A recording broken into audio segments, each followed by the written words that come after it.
No leyeron nada. ¿De dónde leen?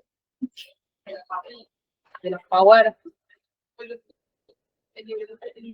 ¿De cuál? ¿Del Williams? ¿O de cuál están leyendo? Bueno, esta clase tiene que ser dinámica y tienen que participar, ¿sí? Porque es más... nada, la teoría es una cosa, la práctica es otra completamente. Así que, bueno, yo les voy a dar obviamente toda la teoría, pero esto es también un poco de lo que es la práctica, ¿sí? Bueno, empezamos básico. ¿Qué es la inducción al trabajo de parto? ¿Quién me lo puede definir? Así, rápido, sencillo. Bien, perfecto. O sea, es como la palabra lo indica, si es inducir el trabajo de parto. ¿Sí? Obviamente hay distintas formas de tener un trabajo de parto. Una es de manera espontánea y otra es inducción. En este caso, la inducción va a ser generar, ya sea de manera farmacológica, generalmente farmacológica, el trabajo de parto. Para que se genere el trabajo de parto, lo que yo tengo que generar son contracciones uterinas, ¿sí? De una duración y una frecuencia determinada. Más o menos saben cómo son las contracciones del trabajo de parto. Suelen ser 3 en 10, 3 contracciones en 10 minutos de 30 segundos al menos, ¿sí? Eso sería una dinámica del trabajo de parto. O sea, yo tengo que, generalmente la paciente, cuando se hace una inducción, viene sin dinámica, ¿sí? O sea, es decir, no tiene contracciones uterinas. Entonces, yo lo que tengo que generar es que la paciente llegue a tener 3 contracciones en 10 minutos de 30 segundos, ¿sí? Bien. O sea, regulares es esto de que sea cada 10 minutos. Modificaciones cervicales, ¿a cuánto tiene que llegar el cuello del útero para poder tener un parto? A 10 centímetros. Y generalmente cuando se hace una inducción suele estar cerrado el cuello, puede no estar cerrado, pero suele estarlo. ¿Sí? Con el fin de desencadenar, bueno, claramente, como se dije previamente, el trabajo del parto. ¿Sí? Bien, entonces, ¿cuál es el objetivo? Lo que acabamos de decir. Adecuada actividad uterina para obtener una progresiva dilatación cervical y culminar en el trabajo de parto. Claro, ¿sí? Ay, ¿tanto? Sí. Sí.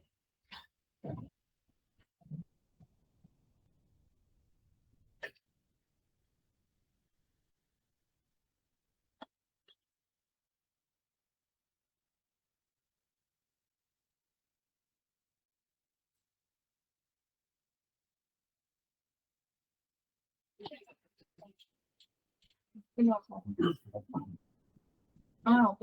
Bueno, perfecto.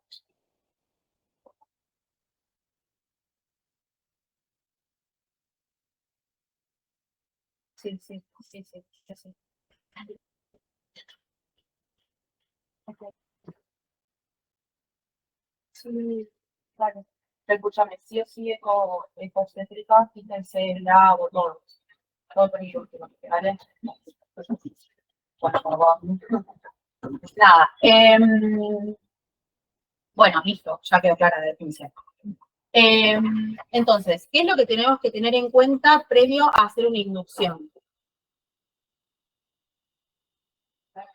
La salud fetal, perfecto. ¿Cómo se evalúa la salud fetal? Un monitoreo fetal, ¿sí? Vos para hacer una inducción tenés que tener un monitoreo fetal reactivo, ¿sí? O sea, no es la ecografía puede no tenerla la paciente, tenés que tener un monitoreo fetal reactivo. ¿Ya tuvieron clase de monitoreo fetal? No. Ah, bueno. ¿Qué otra cosa se tienen que fijar? Bien, sí. Está bien, igual, sí, o sea, el paciente llega sin signos vitales. ¿Qué más? ¿Eh? No basta el trabajo de parto, es una inducción. Edad gestacional. Bien, la presentación. ¿Sí? ¿Cómo tiene que estar? Y no tendría que tener ninguna cicatriz uterina previa. Está cortalizada la inducción de una cesárea, miomastomía, esa cicatriz uterina. ¿Sí? Entienden que no es lo mismo. Cesárea previa para ustedes es lo más fácil, pero puede ser una miomastomía, puede ser alguna otra cirugía que haya o sea, hecho una incisión sobre el útero. ¿Sí? Entonces, estado de salud fetal, edad gestacional, presentación y situación fetal. A ver, La presentación claramente, la situación no me importa. O sea, qué tan cefálico. Sí, pero bueno, nada.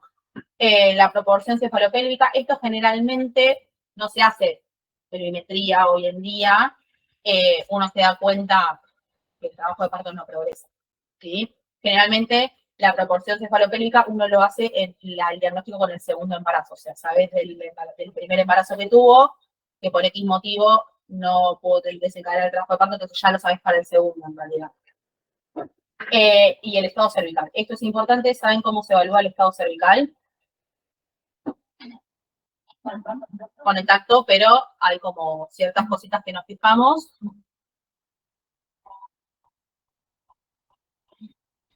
¿Cómo se llama eso? Bishop. Ustedes tienen que evaluar el estado cervical a través de lo que se llama el Bishop, que ahora lo vemos. ¿Sí? Bien, ¿cuáles son las indicaciones para hacer una inducción al trabajo de parto? Embarazo cronológicamente prolongado. ¿Hasta cuándo sería eso? ¿Cuántas semanas? 41, 41, 3. 41, 2, 41, 3. Acá en el hospital se toma 41. ¿Sí? Enfermedad hipertensiva del embarazo, esto es relativo. A ver, sí, puede ser. Generalmente las HIE, o sea, las hipertensiones inducidas por el embarazo, se suelen finalizar a las 37 semanas. Y si la paciente está en condiciones, a ver, si tiene una cesárea previa, no. Si está en condiciones, se puede hacer una inducción. Diabetes gestacional, eso va a depender si es con insulina o si es con dieta, 38, 39 semanas, 40. La coriomionitis, relativo, pero sí. Muerte fetal intrauterina, esto siempre es charlado con la paciente. O sea, ustedes entienden que la coriomionitis es indicación de finalización del embarazo. La finalización va a ser la vía más rápida. ¿Sí? Es una urgencia para nosotros la coriomionitis. Sí, a ver, se puede hacer una inducción. Si el cuello está cerrado, vos no vas a tardar 12 horas en que... Restricción de crecimiento intrauterino se suele finalizar a las 37 semanas. Rotura prematura de membranas.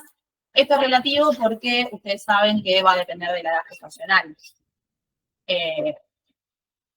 No, 34 semanas generalmente si es pregestacional se suele finalizar el embarazo. Y la colestasis, esto es variable porque ahora ya no se considera que sí o sí lo tenemos que finalizar a las 37 semanas, pero podría hacerse por una inducción. ¿Cuáles son las contraindicaciones? Esto es lo más importante, ¿sí? Placenta previa o basa previa medio que es un diagnóstico diferencial. Sí, la placenta previa ustedes saben que se diagnostica con una ecografía o una resonancia magnética. ¿Sí? Situación transversa, obviamente, ¿por qué no puedo hacer una inducción transversa? No. Porque nunca se va a desencadenar el trabajo de parto. ¿Sí? Peso estimado superior a 4.000 gramos. Esto en realidad es 4,5 si es una paciente no diabética. Si es diabética se considera 4 kilos. También lo mismo, es relativo. ¿Sí? Ustedes sepan que las ecografías, o sea, la única forma de nosotros saber el peso del bebé es por ecografía. Las ecografías tienen un rango de desvío. Y la última ecografía de la paciente puede ser hace un mes. Es relativo, ¿sí? A ver, si vos tenés una ecografía que dice 4,5 kilos, listo, o sea, no se puede hacer la inducción. Eso sí, está claro. Pero después uno tiene que estimar más o menos el peso y ustedes saben que por semana aumenta 200 gramos en el feto. Entonces, si yo tengo una ecografía de hace 2 semanas, bueno, estimo que tiene 400 gramos más de lo que está diciendo el ecografía. ¿Sí? Compromiso fetal severo, bueno, esto sí, claramente haces una cesárea de urgencia. Cicatrices uterinas, esto es relativo porque es una indicación. Nosotros acá igual generalmente lo cumplimos. Hay muchos lugares en los cuales no nos interesa que tenga una cesárea. Sí, 2 cesáreas anteriores es contraindicación absoluta. Una cesárea anterior es relativo, ¿sí? O si tiene una miomastomía y una cesárea, serían 2 cicatrices uterinas. ¿Entienden? No tiene que ser solamente la cesárea. Bueno, lo mismo, los procesos se ven conocidas porque generalmente se hace el diagnóstico retrospectivo y lo haces para el segundo embarazo. El test genital en actividad está contraindicado y carcinoma invasivo de cuello uterino, ¿sí? Los HICIL o los LSIL no contraindicarían el papel, ¿sí? Bien.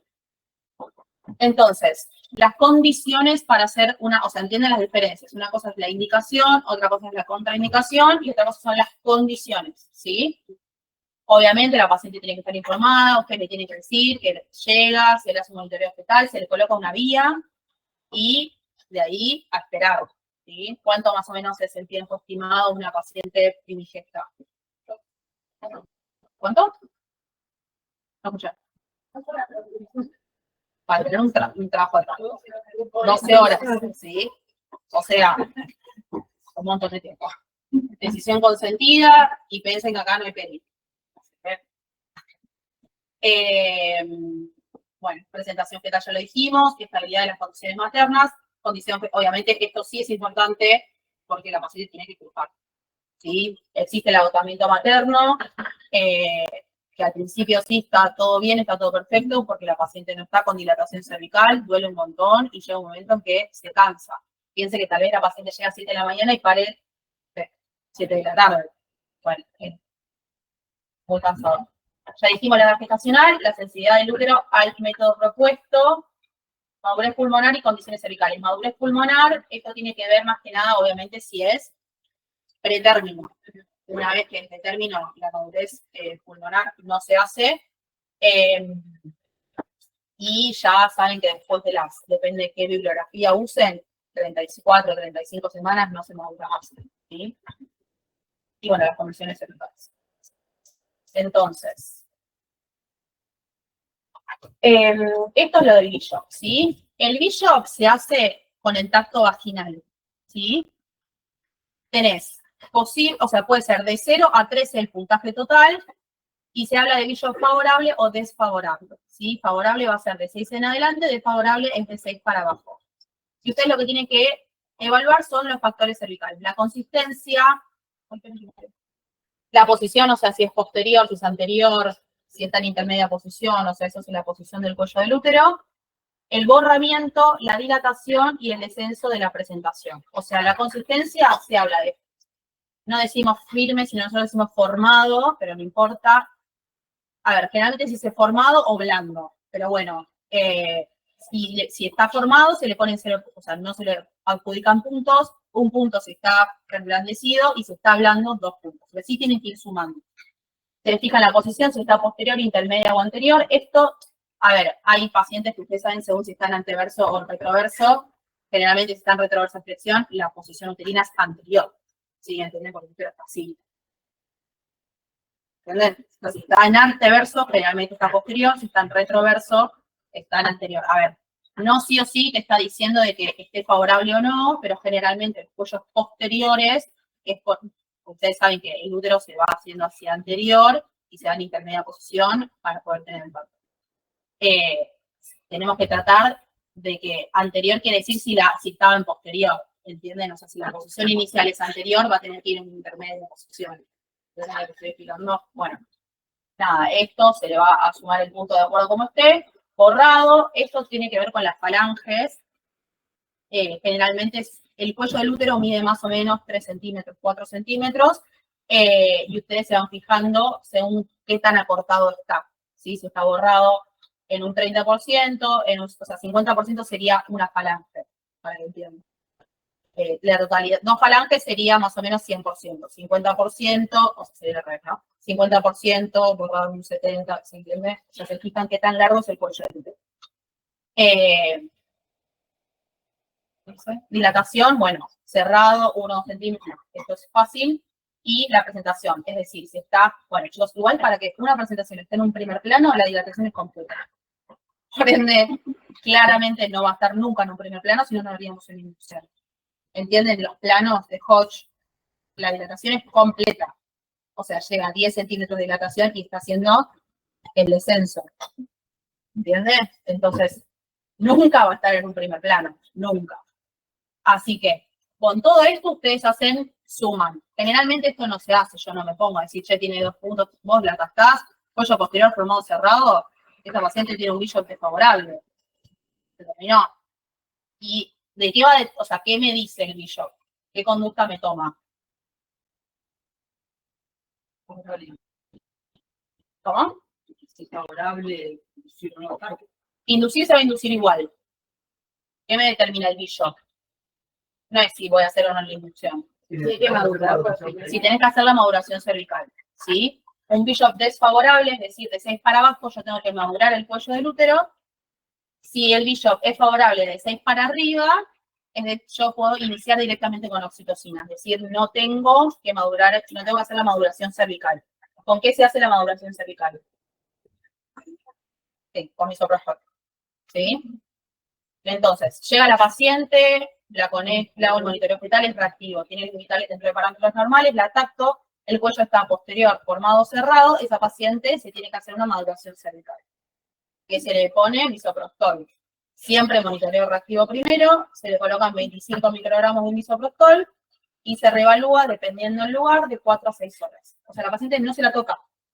Obviamente sí, se le hace control de la vitalidad fetal, con un registro de latidos, se le hace ocultación fetal, pero no se la ve no se la reevalúa hasta dentro de 4 a 6 horas. ¿Sí?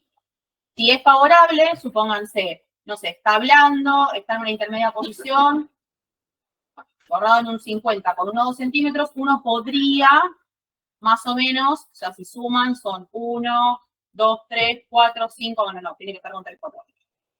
O borrado, ponele, supónganse, tiene todo así, porque están con 4 centímetros de trabajo de parto. Así que, blando, anterior, borrado en un 60 con 1 centímetro, uno podría iniciar con oxitocina, ¿entienden? Perdón. Entonces, primero induzco la maduración y después la vuelvo a mirar a las 4 o 6 horas.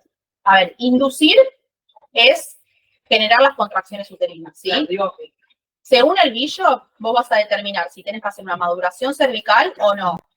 La maduración cervical es con misoprostol. Claro. Si el bishop te da de 6 para abajo, tenés que hacer una maduración cervical con misoprostol. Se le coloca la medicación vía vaginal y la paciente se la reevalúa de 4 a 6 horas. ¿Sí? Claro. Y ahí te fijas si necesitas poner otra dosis de misoprostol o arrancas con oxitocina. La reevaluación es hacer el bishop. Es hacer el tacto, controlar dinámico perino. ¿Sí? Si no tiene dinámica, probablemente tengas que hacer otro. Eso. Sí, pero bueno, eso ya es la práctica directamente. Eso es lo que ustedes lo entiendan desde el concepto. Si está, como yo les digo, está hablando, está en una vez anterior, borrado en un 60 con 1 o 2 centímetros, yo podría directamente arrancar con oxitocina. ¿Sí? Bien. ¿Cuáles son los métodos entonces para hacer la inducción? La maniobra de Hamilton, ¿saben lo que es? Es cuando para hacer la maniobra de Hamilton, la paciente tiene que estar con algo de dilatación, ¿sí? Al menos 1 centímetro tiene que tener. Es lo de despegar las membranas, ¿sí? O sea, con el tacto, ustedes despegan membranas. Le duele un montón a la paciente, pero funciona un montón, pero el cuello tiene que estar dilatado. Si está cerrado, no puedo hacer Hamilton, ¿sí? La amniotomía, esto es una vez, obviamente, está dilatado, esto es para acelerar el trabajo de parto. ¿Sí? Generalmente cuando ya lo iniciaste y medio que se clava o no progresa o querés acelerar el trabajo de parto, haces la amniotomía. ¿Sí? La oxitocina que lo acabamos de decir y las prostaglandinas, que es el misoprostol, que como dijimos es un análogo de la que genera contracciones. ¿Sí? Entonces, ¿cómo es el manejo? Es lo que les acabo de explicar. ¿Sí? Se decidirá la utilización de oxitocina directamente cuando el score de Bishop es mayor o igual a 6. ¿Sí? En los casos de Bishop 4 o 5, es decir, menor a 6, se tendrá en cuenta el resto de las características materno-fetales para decidir la utilización de oxitocina o maduración cervical. Generalmente se hace maduración cervical. Hay gente que directamente arranca con oxitocina. La realidad es que la probabilidad de que vos desencadenes un trabajo de parto con ese cuello, la estás condenando a una cesárea. ¿Sí? Obviamente teniendo en cuenta de las características previas de si hay alguna contraindicación al trabajo de parto, obviamente que no. Bien, perfecto. Entonces lo mismo, Bishop menor a 6. Vía vaginal se colocan 25 microgramos de misoprostol. Se colocan ya sea en fondo de saco posterior o bien a nivel cervical, ¿sí? En el orificio cervical. Sí, obviamente siempre vía vaginal. No si lo hace ella. No es como el Bishop de Libre. No, el Bishop de Libre aparte son dosis de 200, 400, 800. Esto es una dosis más chiquitita que a veces viene solamente el misoprostol, que lo partís, y es 25 microgramos, o sea, muy chiquitita la dosis, ¿sí? Y eso sí es re importante, se tiene que hacer siempre control de la vitalidad fetal. Si nosotros hacemos la maduración cervical, no hay algo estricto que yo les diga a las 2 horas tienes que ir a ver a la paciente y hacerle un monitoreo, pero la paciente no está 4 horas hasta que la reevalúas o 6 horas hasta que la reevalúas sin vitalidad fetal. Cuando arrancás con oxitocina, generalmente se controla cada 30 minutos. ¿Sí? Si es un embarazo de riesgo, ya sea, por ejemplo, una colectasis o una hipertensión inducida o lo que fuese, generalmente el monitoreo es continuo. Es decir, nunca se corta. Si es de bajo riesgo el embarazo, yo la puedo controlar cada 30 minutos, tengo que ocultar, haces un monitoreo cada 1 hora más o menos. ¿Sí? ¿Cuáles son las complicaciones de la inducción? Obviamente vas a tener maternas y fetales. Las maternas directamente van a tener una implicancia fetal, ¿sí? La hipertonía, la policistolia y la hemorragia. La hipertonía, ¿saben qué es? El aumento de tono. A veces lo que pasa es que te das cuenta que tiene un hipertono cuando nunca relaja o sea, ustedes van a ir controlando dinámica uterina y tendrían que esperar tener 3 contracciones en 10 minutos de 30 segundos más o menos. Después, a medida que va avanzando, puede llegar a tener 4. ¿Hasta cuántas contracciones puede tener? Sí, 5 o 6, ¿sí? Si yo estoy viendo la dinámica uterina es literalmente la mano en la panza de la paciente, ¿sí? Yo me fijo, bueno, tiene una contracción, dura 30 segundos. O sea, que dura 30 segundos quiere decir que el útero se tiene que aflojar. Si yo tengo un hipertono, es decir, es porque está con más tono de lo normal o porque nunca afloja. Nunca afloja, o sea, ustedes van a sentir, es como que estoy tocando todo el tiempo una piedra. No afloja, bueno, ahí te está haciendo un hipertono, ¿sí? Ahí siempre monitoreo continuo, ¿sí? Porque tenés que ver la vitalidad fetal. La policistolia, dijimos, es que tiene más contracciones en los 10 minutos que yo estoy evaluando. Y la hemorragia, bueno, no. Hemorragia, obviamente, si tenés un hipertono, ¿qué pensás? En un desprendimiento, y si la paciente además te suma la hemorragia, bueno, nada, eso es cesárea de urgencia, ¿sí? Y la rotura uterina, esto generalmente no sucede en un embarazo de una primigesta, es muy raro que esto suceda, puede pasar, suele pasar. La causa por la cual generalmente no se hace una inducción en una cicatriz uterina previa es por el riesgo de rotura uterina.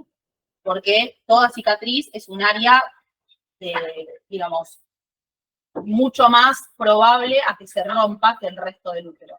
¿Sí? Entonces, si yo le pongo oxitocina a una cicatriz uterina, tengo riesgo de rotura uterina. Y ahí la característica más grande es que generalmente la paciente tiene mucho dolor por las contracciones, deja de tener dolor. ¿Sí? Y ahí es a correr porque yo nunca tuve una rotura uterina, desprendimiento sí. He visto policistoles, he visto hipertono, por eso muchas veces no se... Va a depender del lugar de donde lean, pero no se ponen más de 4 misoprostol. ¿Sí? La dosis máxima son 4 dosis de misoprostol. Porque tiene mucho riesgo de estos efectos adversos y vos no lo podés sacar al misoprostol, ¿se entiende? Una vez que lo colocaste, no lo podés sacar. La oxitocina es más fácil de manejar porque vos cortás el goteo y le pones un fisiológico a chorro y eso se lava. Pero el misoprostol no lo podés sacar.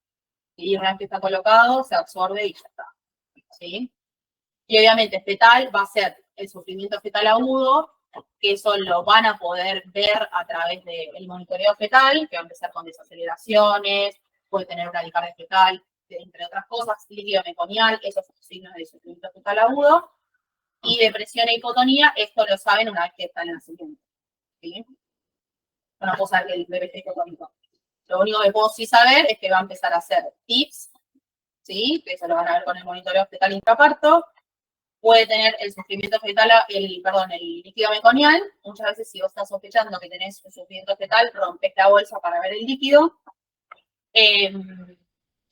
Y bueno, para el cardio fetal. ¿Sí? Bueno, la policistolia con frecuencia cardíaca alterada, o sea, frente a la alteración en el patrón de la frecuencia cardíaca fetal, ¿sí? Esto es fetal, se deberán iniciar las maniobras de reanimación intrauterinas, o sea, yo estoy haciendo un monitoreo fetal, la frecuencia cardíaca fetal baja, ¿sí? Y yo, ¿cómo hago para para revertir eso le tengo que hacer maniobras a la madre. ¿Se entiende? O sea, voy a poner a la paciente en decúbito lateral izquierdo, porque el lateral izquierdo, porque no comprimís bien la cava inferior, colocas un plan de hidratación parenteral, administras solución fisiológica. Eso es porque lo que yo supongo que está con oxitocina, quiero lavar la oxitocina, o sea, quiero sacarla del cuerpo. Entonces se le pone un fisio a un goteo muy rápido, a chorro, ¿sí? Le administras oxígeno. Esto pasa, Y esto más que nada es cuando tenés mucha actividad uterina. Entonces, si persiste el exceso de actividad uterina y la alteración de la frecuencia de calidad fecal, se debe evaluar la utilización de un tocolítico. Esto, o sea, no se hace. Nada, sépanlo, sí se puede poner nada, ahí se terminó, se sale de urgencia.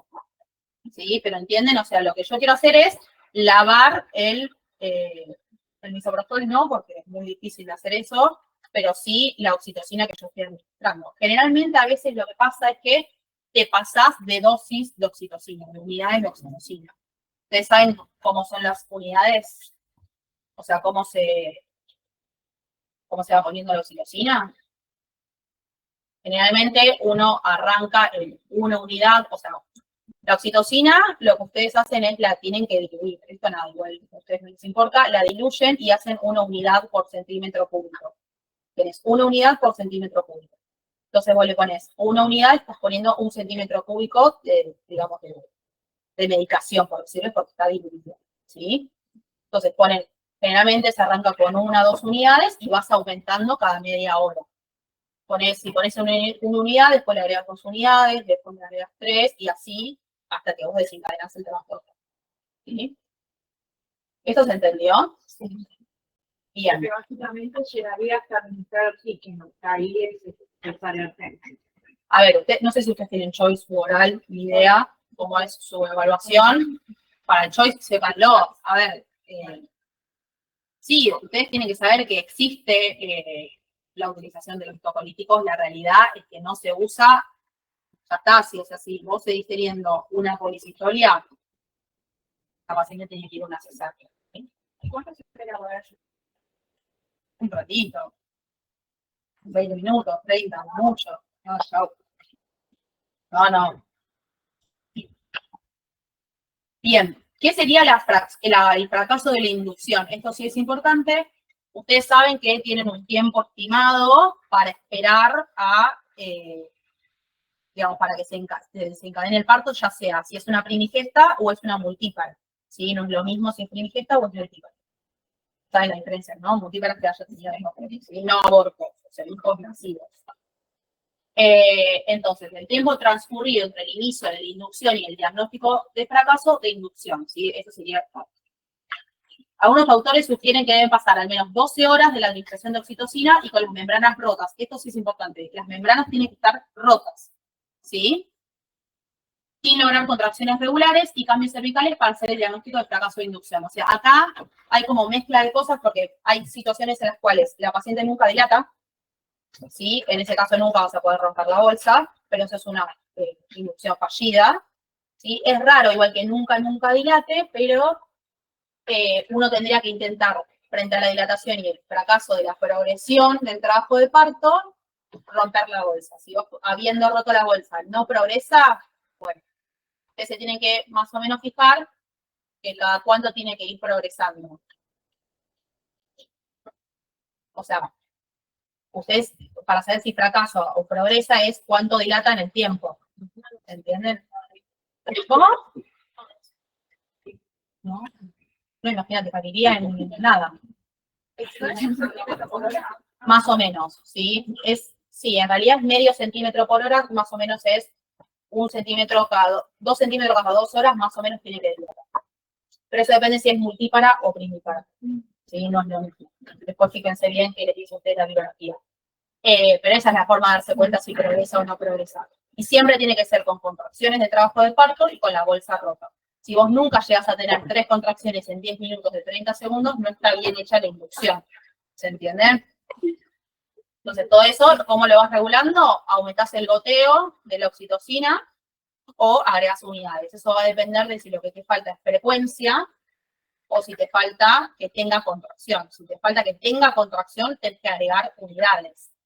si vos necesitas que sea más rápido, o sea, que tenga las contracciones sean más rápidas, tenés que aumentar el goteo. ¿Entiendes la diferencia? Bien. Bueno. Ok. Pongo corta la clase. Bueno, ¿tienen preguntas? ¿Cuántas señales explosivas? No, como 30. Nunca se llega a esa cantidad igual, ¿eh? No.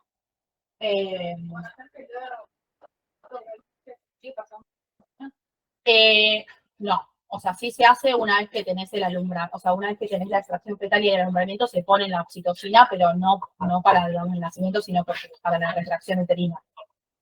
No, una vez que, generalmente cuando está en primer, o sea, ustedes entienden que para estar en un, como les explico, para estar en un primer plano, la paciente tiene que estar completamente lista, ¿sí? Ahí ya no se suelen agregar más unidades porque vos ya estás con la dinámica de trabajo del parto. Vos agregás unidades si no tenés la dinámica de trabajo del parto. ¿Sí? Si está el explosivo ya está. Se terminó. Sí, después tienen que agregar las 10 unidades intramusculares, etcétera, pero eso es para la retracción uterina. No es para el trabajo de parto. ¿Sí? ¿Tienen más preguntas? Nada. ¿Qué vieron antes? Ok, bueno. Y sepan que la conducción del trabajo de parto, la diferencia con la inducción, es que la paciente ya tiene dilatación cervical. Es como, por ejemplo, la paciente que llega en trabajo de parto, no sé, 6 centímetros de dilatación y yo le coloco medicación para acelerar. Eso es una conducción del trabajo de parto. La inducción es cuando la paciente, digamos, no desencadenó el trabajo de parto, ya sea porque la edad gestacional es prolongada, lo que dijimos antes, ¿sí? Colestasis, la nota. ¿Sí? ¿No tienen más preguntas? Ninguna. ¿Tienen alguna otra clase?